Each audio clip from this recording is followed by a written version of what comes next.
dude, fuck service. I'm so over everybody's service that they've been giving me lately. What service? Dude, that's what I'm talking about. Slam! Here's the thing. Pandemic. All right. Pandemic happened. / is happening. Yeah. I get it. We've got some fatigue way. Don't get too triggered. It's fine. But what's up with tips, dude? Motherfuckers, like not tipping? What do you mean? no, dude. It's like I'll go get a takeout order, which I don't do that right. often. I just I don't love to do it, but I know, yeah. it's like there's a takeout order, and then the tip screen pops up, and like the default tip percentage is just creeping up and up and up and up, where it used to be 15%, and Right. now it's like starting at 18%, 18 plus, like yeah. up to 23. Right. And I'm just kind of like, what am I tipping for exactly? Like, Right. What? 'Cause you're not tipping- I'm not tipping for service because there is none. Right. I'm tipping, tipping kind the of in good chefs. faith, which I'm happy to do, especially in the middle of the pandemic. Sure. Everyone's having a really hard time. I can afford to tip a little bit more, not a big deal. But at some point, it's like I went in to get this pickup order, and I was like, yeah, I'm picking up an order named for Chris, and they're like just super weird to me and like not very nice. Right. And also slightly confused, and then want a tip of 23%. And I'm like, yeah, I don't know. Yeah. No. I think it's funny that people maybe forget that, yes, there's industry standards that we would love to earn and gain, right? There's the one we've talked about forever, which is like if you're a bartender, you're automatically getting at least $1 a drink. And that's give or take. Most likely, though, that's kind of your average, Yeah. right? And maybe that, to me, makes a little more sense even in coffee. It's still less than what people are asking for. And what I'm getting to, essentially, is like people forget that the tip is supposed to be a direct correlation to how well you serve somebody. So, like, yeah, maybe you should get a minimum, but you shouldn't get more just because it's harder in the world.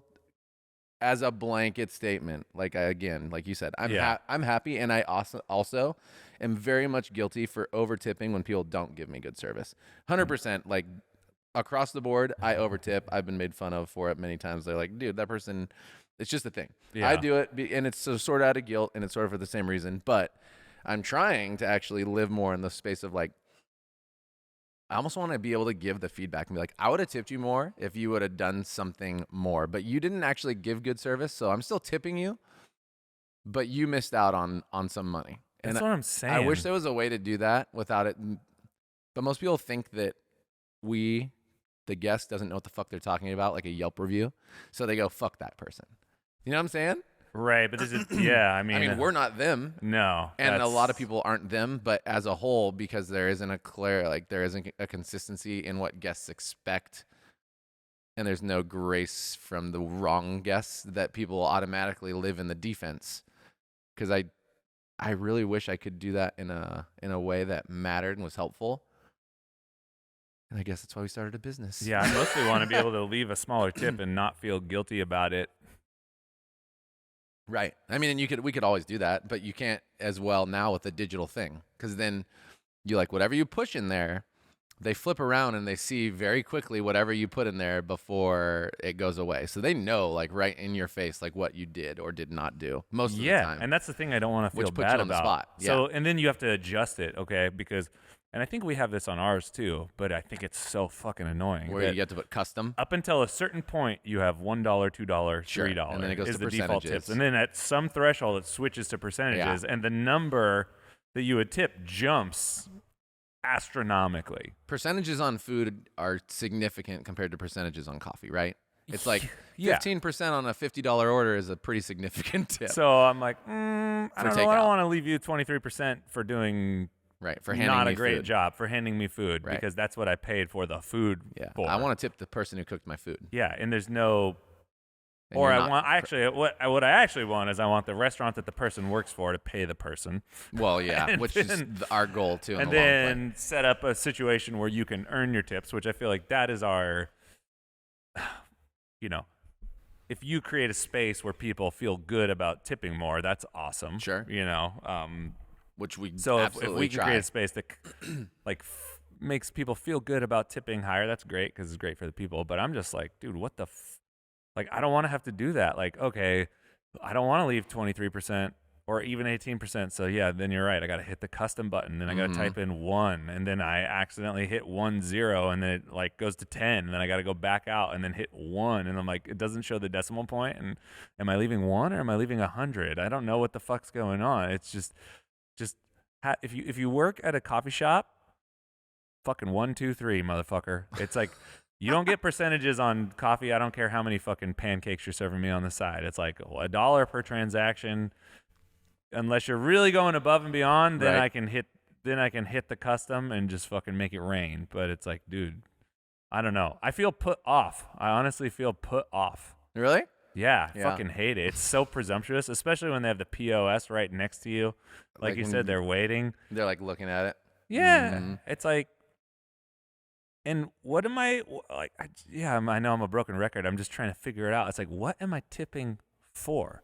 You're not bringing it to my table. You're not really that nice to me. You're not even that good at your job. Yeah. And I'm sprinkling you because of what? And it's not even necessarily your fault. No, it's like just nobody the culture we live in. nobody trained you. Yeah. I mean, Nobody if you go to has- Europe, there's no tips. Nobody has any expectations for you. And obviously we're going to have tips forever in America because We're too big of a country. people want to feel like they're in control, and that's the biggest thing, I think. I think they are in control, and that's why we have to tip. And actually, because we don't have the kind of infrastructure that allows for proper pay to survive anymore, or yet, or both. You know what I'm saying? Like, you go to Europe and places, people have a job that they pay well to do that job, even if it's coffee. It's enough to like do something with your life.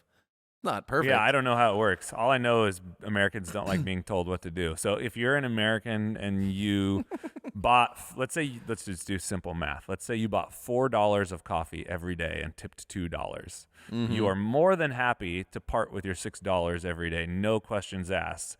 And you're in control of that extra $2, even though you would give it every time. And if the same thing just actually costs $6, you'd be like, no. Right. Even though you're spending the same amount of money, because in one situation you're in control, or it feels like you're in control, and you get to be like the status guy of like, I tipped $2 instead of $1 because I'm a straight baller. And it would just be way easier if we could do $6. And maybe we're like working if we our could way actually there. just charge more money, that would be fine. Pay more money. And I don't fucking know. I'm just like, here's my end game. If you're gonna have a window for a tip on your POS, you just need to have the service that matches the fucking amounts that you're asking for. I think that makes the most sense, right? It's like, just do the fucking work, Right. motherfucker. Show just up. Try. Right. Give Just them the do, bottom like, and give them a top. Give me the service and I'll give you the money. And if you don't give me the service, then I have to feel extra bad about not giving you the money, especially in Santa Cruz, because then I'm the fucking asshole that owns Cat and Cloud and doesn't even tip the service workers. And it's like the most expensive city, second most expensive city in the United States. Oh, that guy owns Cat and Cloud. He doesn't even leave a tip. I'm like, hey, dude, it's not my fault that you suck, okay? Like, just fucking get your Isn't shit it cool together. that we're more expensive than San Francisco now for the time being? Isn't that Makes sense. awesome? San Francisco's a fucking shithole. I know, but at the same time, it was the one. It was I Manhattan. know. San It was Francisco, like the us. standard. But we're in the small town. It was in like world. the high rent on the West Coast. Like, oh my God, it's so expensive. Yeah. I think, I mean, we might not be number 2 now, but it was Manhattan, San Francisco, Santa Cruz, and I know that we're more expensive than San Francisco. So unless another city is taking number 2, I mean, there We've are more jumped. expensive places to live. Like, maybe. oh no, for sure. I mean, you think places like Laguna Beach or Malibu Oh, aren't like, more expensive? maybe. Like, for sure. Yeah. There's like There must be. there's some weird flux in the numbers. Like that's how like, they, it's like, how did some we get kind of lumped in? per capita thing, but we're not the most expensive city to live at in the like in the country. United States. Well, how in the world did we get on the same list then be just behind San Francisco? I probably it's just one of those things like when they do an eater or whatever, one of those things where it's like they find and they don't include everybody. It's like we got in the one for coffee and like we're number 3 of some shenanigans in the one. Then we're not included in others because of whatever reason. It's like I don't know. I mean, let's Google what's the most expensive. most expensive cities Yeah, to live in. Google that shit. I'm gonna. Expensive. We're gonna do this together. Expensive cities We're to Googling. rent. I'm seeing Seattle. I'm seeing Yeah, it's I'm probably seeing Oakland. in U.S. So we're probably highest rent I'm in seeing U.S. Hawaii, I bet you it's all. Yeah, it's probably changed. Manhattan. Manhattan. So it used to be Manhattan, San Francisco, us. It's hard to tell though, because I do agree with you when I talk to people who are in our sphere, which we're not super ballers, but people who are just generally looking to find normal ass places to live. Mm-hmm. It seems to be a Oh, little bit more yeah, expensive no, here than in the city. they're you know? not gonna, for whatever reason, we're just not included because there is so average rent by city 2020, medium 1 bedroom. We're above that shit. Like a 1 bedroom, we're probably in the 2,500 range, and that's more than San Jose on this list. Mm. We would be number 3 behind San Francisco and New York as of 2020. Interesting. So, yeah, for whatever Anyway, reason. it's a lot of money to live here. Yeah, Boston's up there now. Damn, dude. San Francisco was 3,500 in 2020 for a 1 bedroom. 3,500 for a 1 bedroom. Yeah. Dude, that's crazy. So sad, dude. And then you can go visit the strip mall Mission. New York, It used to be 3,800. cool, but now it's just bullshit stores that nobody wants to go to. What a world. No stress there, guys. Pretty psyched. So yeah, we just got to work on everything. Switching gears, how do you feel about TikTok? Let's talk about TikTok. Never used it. Never it's used just it? another thing for me for somebody to figure out. All right, that's good. Why you're gonna do it? No, I was thinking about it. I got it right when it came out because people like Reezy were like, get on TikTok, get on Snapchat, get on what's the one where you sing the music that never actually took off because TikTok took it over. Like, get on all those, and I'm like, okay, and then I get on, and I'm like, I don't There's want nothing there. to. Yeah. I mean, there's something there if you care a lot, but I'm like, if I want to make music, I want to do what I'm doing now, like make something organic and authentic, and I don't know, man. If I want to be funny, I want to be funny how I want to be funny. I don't want to be. I thought Vine was kind of funny to watch for those people who like care. See, that's what I was curious about TikTok's the new experimenting with, Vine. like different, with different social media things. Because this is where I was going with it. Even though I hate fucking social media, it's like the worst thing ever. It's like the biggest waste of time and goes against everything that I love, which is doing big long-term projects. Right. But I was kind of curious as to how I would use social media if I absolutely gave no fucks about who was watching it. Like how would I create? That's where TikTok could be for you. That's what I was kind of curious. Like, I'm gonna do a new thing. I don't know if I'm gonna do it, but I was like, it would be cool to experiment with that because with Instagram, you get to a certain size and you're kind of in a lane. It feels like everything's higher stakes a little bit, where people are, that people are looking to you for certain things. Sure. And if you're too far outside of that, it's just kind of weird, even though it's your thing. Yeah. Because at some point Instagram turns into, it's a mini website basically, Yeah. right? So I don't know. It's like, what would it be like if no one watched me and I was just doing goofy weird shit? Well, the thing about you though is that if we were fucking around and you and some of your squad were, you make funny stuff when you're like allow yourself to do that, but because of Instagram, you don't really allow yourself to do that very much. Right. It's like, what if I took all those weird videos that we make when we're just fucking around? I mean, we should have put those some somewhere. strange ass music behind them, and it's like, this is Jared eating mushrooms and pouring weird latte art. We're talking about in our cafe, by the way.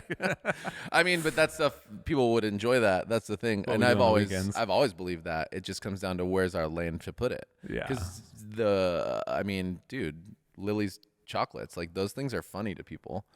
They're funny to us, if nothing else. I And know, I like see that's all that Lily's really everywhere. matters. But it doesn't fit on either of our Instagram properly. Lily, why don't you sponsor Jared, bro? Because I haven't really talked about my diabetes in a long time. I don't have diabetes. But those things are very fun and funny and cathartic for me when I can just blow off steam and do that shit and laugh with you and people. So, I mean, I back the idea. Yeah, I'm probably not going to do it. Yeah, but then it takes energy, right? And it has to all be spontaneous. And so for you, like you already know how to use Instagram and all that. It's like maybe we have a Cat and Cloud Patreon Instagram where we just do that shit. And it's like, get ready. You're not getting anything you want. You're getting everything you need. And the cool thing about doing another platform or something where people aren't looking is that if you don't do anything for 3 weeks, it's not a big deal. Yeah. I personally have less of I'm beginning to be less like caring about that. I'm like, dude, my Instagram is going to be coffee and whatever the fuck I want it to be. And if you want to follow me along, great. Like, I'm me. That's my brand. Enjoy. And then I'm more than that for sure. But at the same time, like, I never curated it enough. I still want to talk about what I want to talk about, but I think I'm starting to lose that care. I don't know if it's going to help or anything, but it's Instagram. Like Yeah. for me, where I'll end up getting the long-term truth is probably how we do our business and some of the things that come out of that, and some of this for sure too. But I'm also kind of at the beginning of a whole new world, a journey. Yeah. Not that, and you're totally not doing anything wrong. I'm not saying that at Dude, all. what? And I'm No, also not, I don't know. No, I'm just. This is all just ideas. I'm actually kind of curious about how people share what they're working on, and then is there a point at which everything becomes just fake and corny? Because I was looking at some. TikTok's weird. So Instagram, half of Instagram is basically people reposting TikToks now anyway. It seems like It seems like it, Yeah, and I don't you can surf. find that easy. I don't surf that much, but when I do, I'm really intrigued because some things that I look at, if you can escape from the vanity of the situation, they kind of get down to the essence of things. Like if you watch a makeup tutorial, Right. I think it's pretty fantastic that kids are able to capture the essence of a makeup tutorial Right. in 15 or 30 seconds. Like that's kind of rad where it breaks down learning into these essential things, you know. Sure. It's like this, that, the boom, boom. Right, Step, you learn step quickly. 1 through 5, you learn quickly, and you're kind of forced to put ideas into a really tight space, which is kind of cool for sharing Yeah. ideas. If you can explain what you're about and, you know, pitch an idea really simply, that's cool. It'll make you become more concise, clear, and Yeah. direct in the message you want to share. So I think that's cool. And then the other half of it is Totally. just incredibly just contrived things that make no sense. Like this is the most pathetic shit I ever seen, and I'm like, if I ever do this, just fucking take me outside and shoot me. I'm, you know, looking at skate stuff, Yeah. and I see there's this one girl who there's this can of it. I think it's like Saint Ali. It's like cold brew sitting on a curb. And then she just like grinds on the curb in slow motion and grabs the coffee can and like rides away. And I'm like, what the fuck? Well, Like 2010 called. like that shit just doesn't fucking like, what is this? And then then I was in a moment of weakness. So I looked at the profile on Instagram Millions of followers. and the first line, it's like thousands of followers, but Yeah. then the first line on the profile is TikTok. 1.8 million, and I'm like, man, if I ever get That's actually if what I I'm ever get that pathetic, like so pathetic that it's like I'm on one social media site and my Telling you whole about the thing other is one? to tell you how much I am worth because to show you how like a lot of people do that. I need to claim my value and like I know there's only like 20,000 here, but there's 2 million people looking at me on this other thing. It's like, oh, I hate it. People do that a lot. I hate that that's the lead in. Like, what are you about? I have 1.8 million followers on TikTok. It's like, what the fuck? Now I Yeah. realize I'm just ranting about shit, but whatever. You're in a ranting mood today. I'm kind of in a ranting mood because I'm fucking angry, dude. I'm angry about a lot of stuff. I'm angry about Me too, man. everything. I'm trying to figure out. I don't know. Somebody wrote me a little thing, and it was both affirming and intimidating, right? They're like, have you done a podcast or done like a full share of your life story? And I'm like, no, I don't think I'm quite there yet. And they're like, you should write about it or share it or whatever, and like the full version. And I'm like, and they probably would say the same thing to you if you don't, because you don't check your messages, so you probably have like 1,000 of those. I will tell you my life story. But I was like, I don't know, man. I kind of feel like, why my life? And then they're like, well, I follow you for a lot of different reasons, and it just seems like you have stuff that would help a lot of people. And like, so part of me where I'm going with that is I was like, well, that's an intimidating and humbling and also affirming thing, because I don't necessarily feel, with the exception of, yes, we started a business and we have a podcast and we've been around and we've been sharing kind of openly. The affirmation to me is like, we're sharing stuff that people are uncomfortable sharing sometimes. And they probably are also going through a similar version of whatever we're going through in some capacity. So the affirmation is like, maybe it doesn't matter as long as you're willing to just kind of like be raw and share it. ... Yeah. And that's not necessarily comfortable or cool, or and to me also it's kind of intimidating in the context of like, I don't like feeling like I would be, say I wrote some shit, which sounds like, I don't know if I've ever thought like really about writing some shit like that, but it's like, cool. What if you write a whole book and it's just like, this is what happened to me?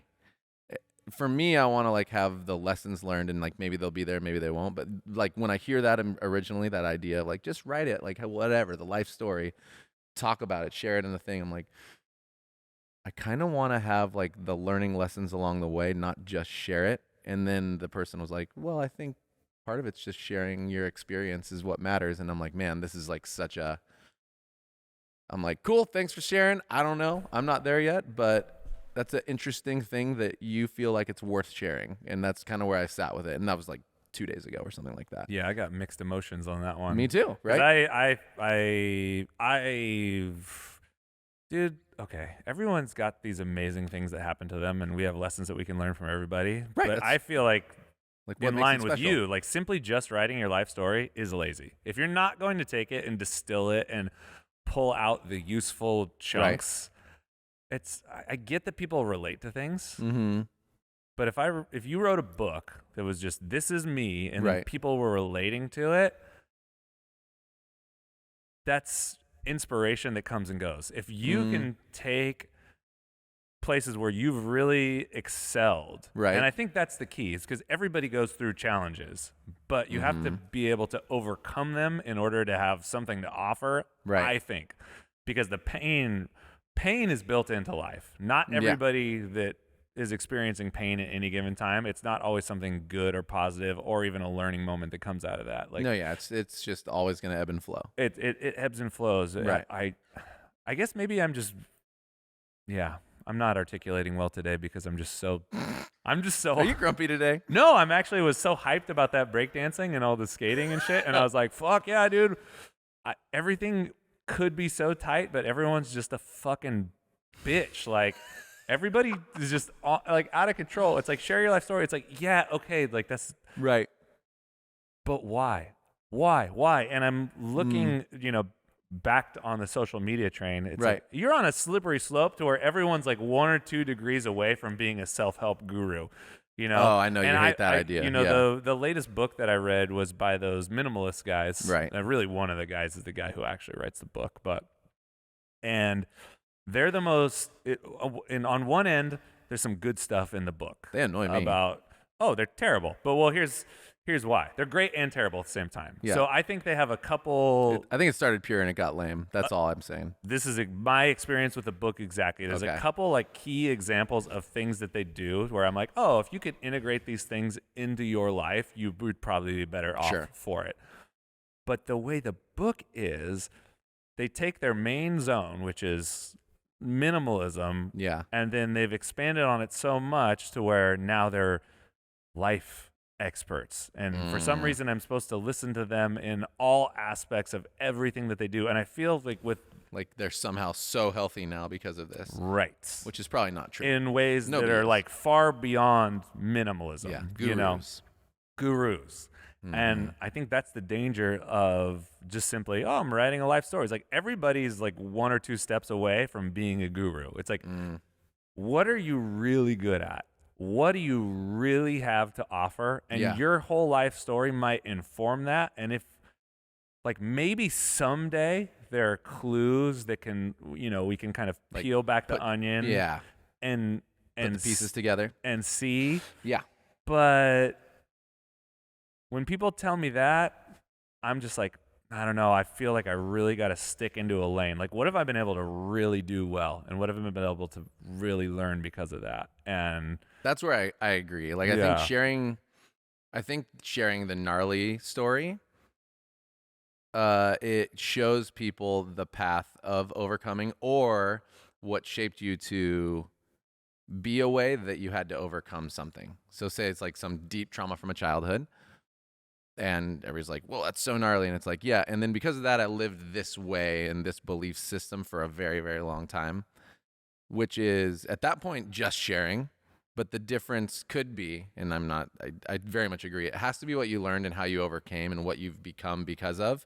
It can't just be like essentially a sob story, Like, poor emotional me, dump. oh my Yeah. gosh. And even if there is a moment of that, it needs to be very much backed up with like It needs to be more direct and simple. Like, that was a really shitty thing. Own that thing. And like, because of that, I carried this. And this is where I had to learn. And I didn't learn for a long time, nor did I address. And that's a different part of it that I very much agree with. Like, helping people to see a better perspective and context of who you are. I think there's power in that part, but I very much agree. Just sharing the story to share the story is lazy, because it's like, I mean, unless it's literally one of those amazing stories where somehow like you're Walt Disney, right? And you like share your story to becoming Walt Disney. But that's also in retrospect. Like, when Walt Disney wrote what could have wrote whatever they wrote, it was in the middle of their whole thing. Like, it was still not time. And he was like, you know what I'm saying? Like, he could have wrote a lot of shit, but it was like still in the middle of it all. Still learning. I guess learning happens forever. Learning happens forever, but the only reason anybody cares about Walt Disney is ultimately what he was able to create, not what he overcame in creating it necessarily. Right. You know, it's like, no, it's the secondary part of the story. There are obstacles on it. It's like, it just makes him more. No one would give a shit that Michael Jordan got cut from varsity if he wasn't the best ever. Michael Jordan. Like, exactly. If he didn't end up being who he was, like, the story isn't worth anything. It's like 1,000 kids got cut from varsity. Yeah. Also, it's like not really that weird. Like, he was a freshman trying out for varsity. Of course he got cut. Everybody got cut. Michael Jordan like some cut. Skinny short kid got cut from the varsity and then he grew team. 6 inches and it's not even inches. Really it's like, okay, right, cool story, bro. right. It'd be like, you know, totally. there's nothing there. I had to play JV my freshman year, and then now I own a business. And I think, like, it's super weird how people get it twisted, because so if you're watching, you know, Come Fly With Me, Michael Jordan's Playground, or even what was the new one that was fucking awesome? The Last Dance. There's always the mention of that thing. Those moments, like that moment specifically, getting not cut. Making the team, right, which ignited something in him. Yeah, but I'm like, no, that's just a weird, frivolous detail. That has nothing to do with anything that he would become. Like, I don't like he would have become that either way. Fuck yeah, that's just such a fringe detail, and it's literally there for story. It's in my mind, like, it probably is. He would be Michael Jordan regardless. Like, his competition that he had with his brother would still be there either way. Let's say he made the team and his brother was starting. You know, I mean, like, and he was benched or whatever. Yeah. I don't know. It's like, it's not like there's these one moment where I had this one moment of struggle, and now from that I was this epic phoenix. It's like, no, you got some other shit going on, and it's all adding up. You know? No, that's true. I mean, I think that's what's become, right? It's like the food blogger who tells their whole life story before they give you the recipe. The whole thing, our culture does come down to, maybe if we were to totally simplify these whole things, that it does only come down to a couple things, and therefore the story is shorter, and so you can't get as much out of it for what people try to get out of it. I just think it's dangerous to add more. To paint this picture of, oh, I'm like him because we share pain, rather than, oh, I'm like him because I'm willing to put in the work like he is. Mm-hmm. And those are two different things. Yeah, no doubt. You know, everyone's just, I don't know. Yeah. I mean, that's definitely a perspective. Some people also, though, need to feel like they can relate in order to feel like they can achieve. Yeah. You know? No, I agree with that. I just think that in the era that we live in, where, you know, 8 out of 10 people are self-help coaches, just check them out. Like, well, that's the internet's fault. Yeah. It's their fault. Well, yeah. The internet provides the environment to do it. It's their fault if they're not successful. I mean, that's what sucks, is there's so many that are successful that are not good. I just think people have such, I don't know, I'm pissed. It's because there's so many of them, right? There's so many of them, and a lot of people follow them, which it makes me mad too. I just have gotten better at not following them. But yeah, and I get people. You're absolutely right. People do need to be able to connect and relate in order to learn. That's like the double-edged sword of the internet, though, right? It's like, I don't connect in my real life, so I connect with all these internet people across the world, and like, there's beauty in that, and then there's also a really, for me, like a deep sadness if you're not connecting in your real life, but you are online. That's a whole different story, but it's also a stupid truth in the world. I'm just like thinking of so many weird things right now. I know. My mind is swimming. Did you get too much sleep last night? No. Mercury in retrograde? Yeah, I don't know. I was just thinking about those I was writing these stories like a couple months ago. We were talking about it on the podcast, and I totally stopped writing the stories because I'm like, this is just bullshit stories. They mean a lot to me and they're really real, but I don't know. I felt like I was getting into that zone where I'm just writing stuff to share it. I don't know, dude. I'm in a weird zone. You are, huh? I don't know, dude. That's awesome. I wish I did MMA. It feels like a good time to just like wrestle or something. You know what I mean? Feels like a good time to get into some jiu-jitsu. Oh, man. Like, put him in a sleeper hold. Put him in sleep. We can leave. I'm being grumpy. Hey, that's the end of the podcast. Thanks for listening. I know this is the time, the shameless, like, classic, we need your help, but we do want to get our message out there, and we do want to share this with a lot of people. So if you could share this with others, you could subscribe, you could rate, you could review. It would greatly help us as we continue to push through not only the YouTube as it's fresh, but also the general podcast as we took nearly an entire year off from doing it. And so please do so, share it. I believe that we have some information and some perspectives that could help not only people in the coffee industry, but people in any industry, any walk of life.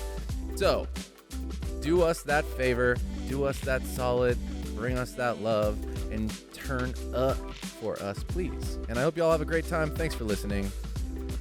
Goodbye.